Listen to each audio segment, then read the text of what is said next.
burung-burung pun bernyanyi. Shalalalalala, bunga-bunga pun menari, goyang kiri dan kanan. Burung-burung pun menyanyi. Shalalalalala.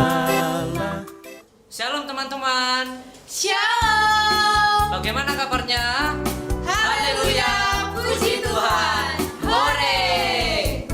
Nah, sebelum kita memulai ibadah online pada pagi hari ini, kita akan berdoa dulu. Mari kita berdoa. Tuhan Yesus, sebentar lagi kami mau memulai ibadah online. Berkati ibadah online ini dari awal, pertengahan hingga akhirnya Tuhan. Ini doa kami di dalam namamu. Haleluya. Amin. Yuk teman-teman, kita lanjut angkat satu pujian Yesus pokok. Jangan lupa pakai gerakan ya. Siap.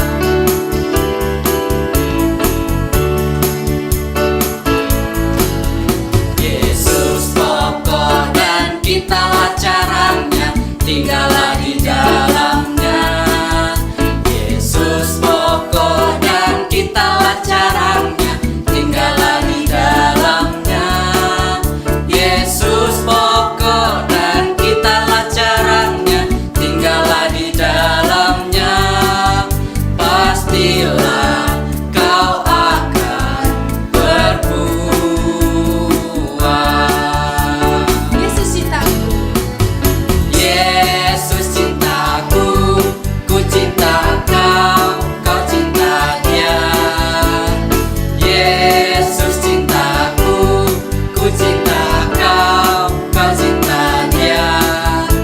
Yesus pokok dan kitalah caranya, tinggallah di dalamnya. Yesus pokok dan kitalah caranya, tinggallah di dalamnya. Yesus pokok dan kitalah caranya, tinggallah di dalamnya. Pastilah kau akan berbuah.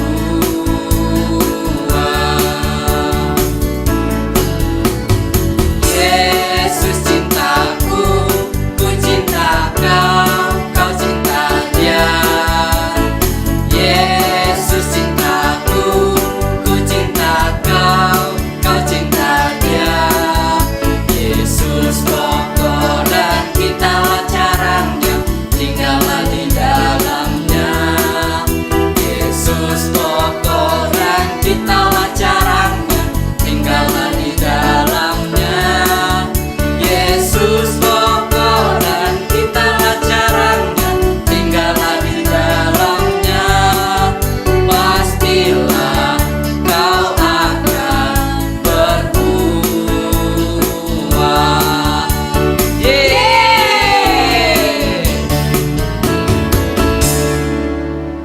Nah teman-teman, kita sudah sorak-sorai memuji nama Tuhan. Tiba saatnya kita siapkan hati kita pujikan. Mau cinta Yesus.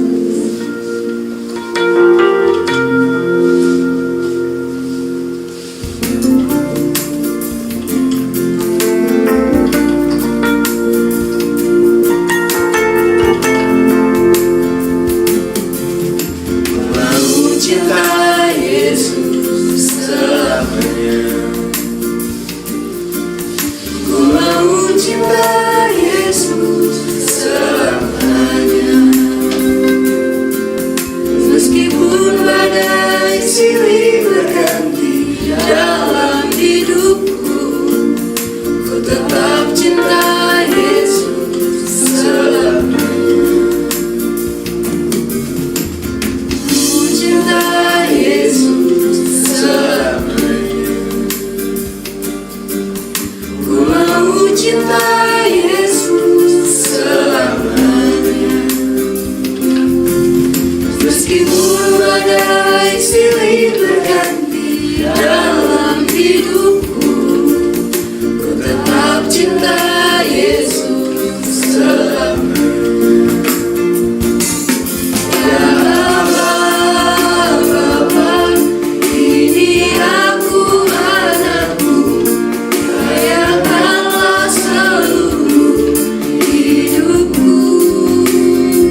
sesuai dengan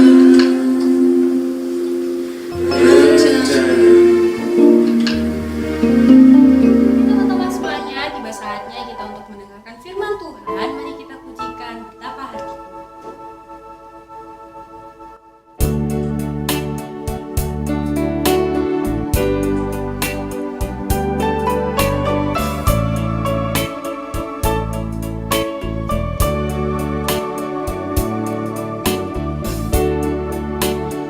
Apa hatiku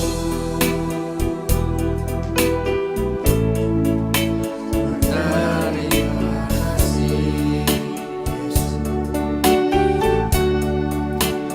mengasihiku, Kau memilikiku. Hanya ini Tuhan. Hanya ini Tuhan bersamaku, segenap hidupku, jiwa dan ragaku. Semoga ku miliki harta kekayaan yang cukup berarti untuk ku persembahkan. Hanya ini Tuhan permohonanku, terimalah Tuhan persembahanku. Pakailah hidupku sebagai alatmu seumur hidupku.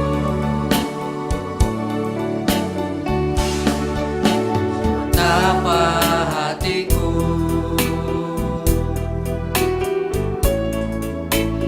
terima kasih Yesus, Kau mengasihiku, Kau memilikiku. Hanya ini Tuhan.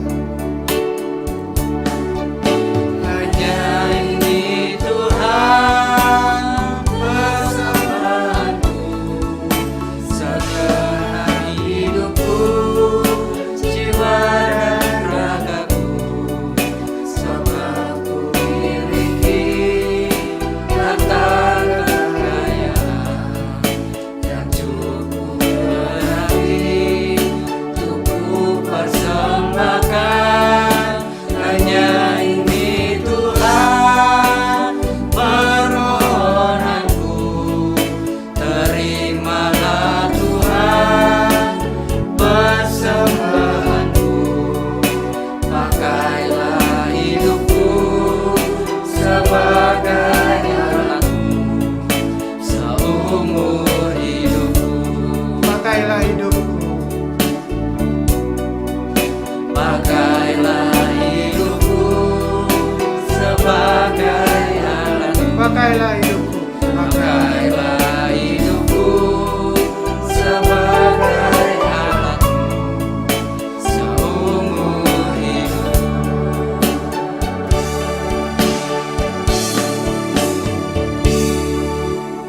Mari kita berdoa.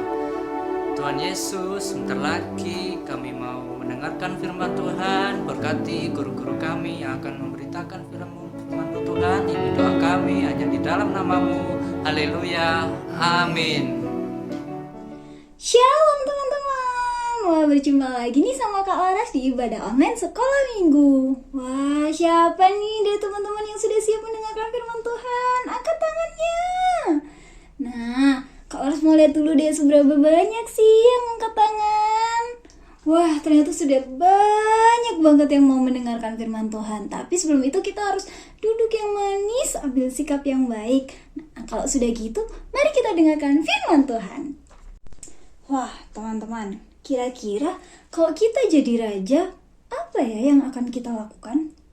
Apakah membangun istana yang megah? Yang banyak sekali ruangnya? Terus coba deh bayangkan, kalau kita jadi raja, kita pasti memakai baju yang bagus, jubah yang megah. Terus kita juga dilayani oleh banyak orang. seru ya kalau kita bisa jadi raja. Nah, kali ini Kak Laras mau bercerita tentang seorang raja yang bernama Daud. Nah, Raja Daud itu sangat baik kok teman-teman. Sehingga Raja Daud dicintai oleh seluruh rakyatnya. Bahkan Raja Daud dibangunkan istana yang sangat indah. Di istananya Raja Daud banyak ruangan loh. Dan di setiap ruangannya pasti dihiasi dengan perak, dengan emas. Lalu kayu-kayunya dipahat, diukir dengan sangat indah. Pada suatu hari, Raja Daud memandangi istananya yang indah itu. Lalu Raja Daud berpikir, aku memiliki istana yang semegah ini. Tapi Allah tidak punya. Baiknya, aku membangunkan rumah yang sangat megah, istana yang sangat indah melebihi istanaku untuk Allah. Allah merasa senang loh akan hal itu. Tapi Allah punya rencana yang lebih indah. Allah menghendaki anak Raja Daud yang membangun istana itu. Karena kan tidak mungkin Raja Daud yang membangun, karena Raja Daud sudah sangat tua. Tapi Raja Daud tetap membantu anaknya Salomo untuk membangun, untuk merancangkan, untuk menyiapkan segala yang diperlukan supaya Salomo bisa meneruskan itu. Nah, hari-hari pun berlalu nih teman-teman. Hingga akhirnya Raja Daud meninggal. Sedih ya, semua rakyatnya pun sedih.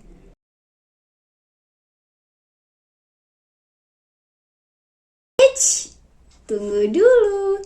Tidak sampai di sini saja ceritanya. Yuk kita lanjut ke cerita selanjutnya.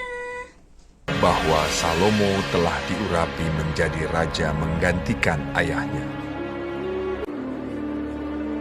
Hiram, Raja Tirus, senantiasa bersahabat dengan Daud.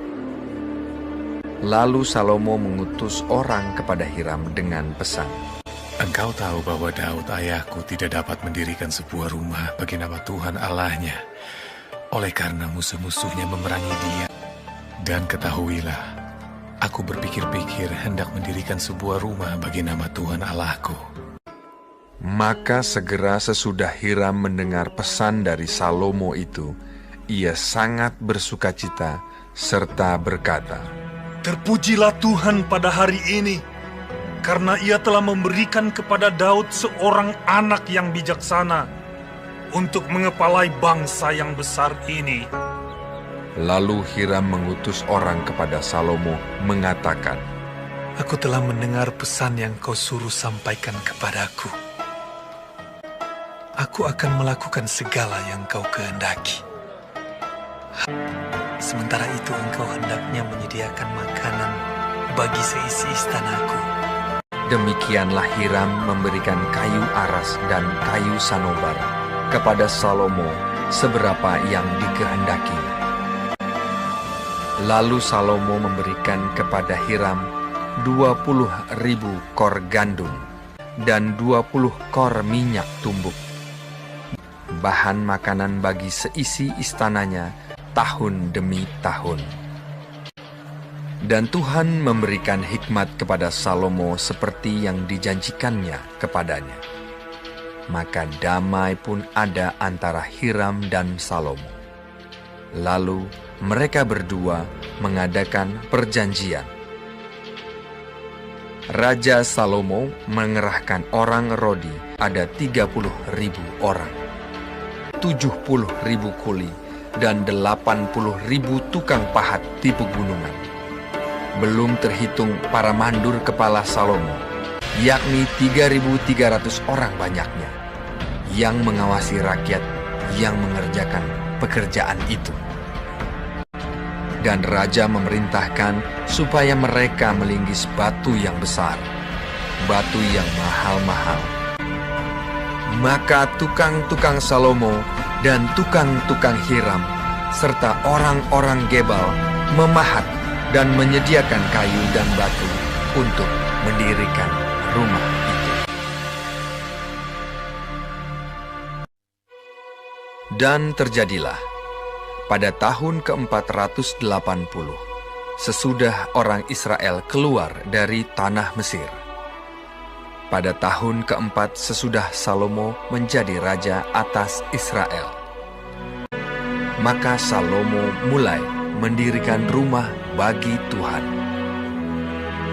Rumah yang didirikan Raja Salomo bagi Tuhan itu 60 hasta panjangnya, dan 20 hasta lebarnya, dan 30 hasta tingginya.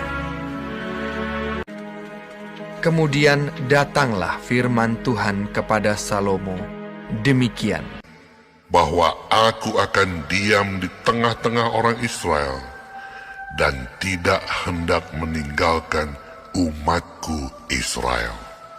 Setelah Salomo selesai mendirikan rumah itu, ia melapisi dinding rumah itu dari dalam dengan papan kayu aras. Lantai rumah itu dilapisinya dengan papan kayu sanobar.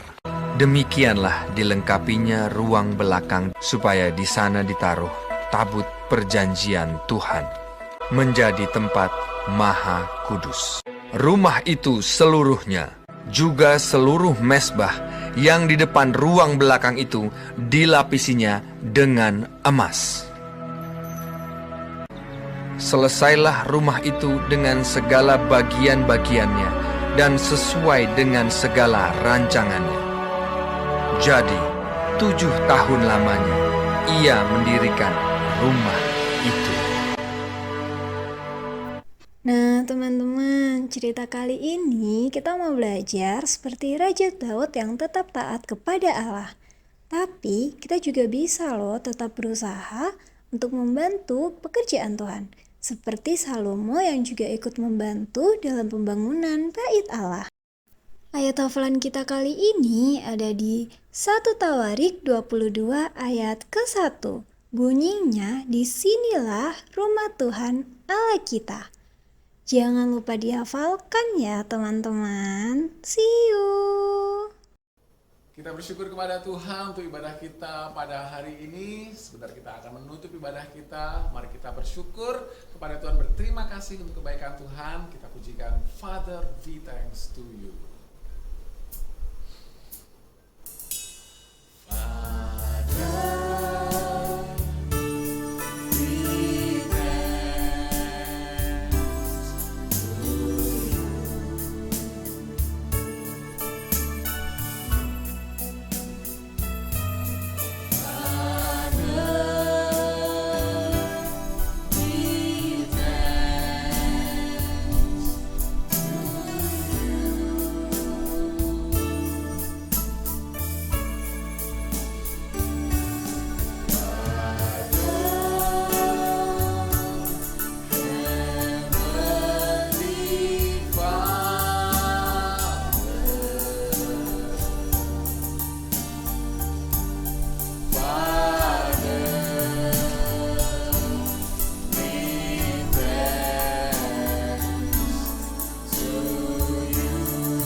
Terima kasih Tuhan untuk setiap kebaikan Tuhan atas kehidupan kami. Kami bersyukur untuk ibadah sekolah minggu online hari ini.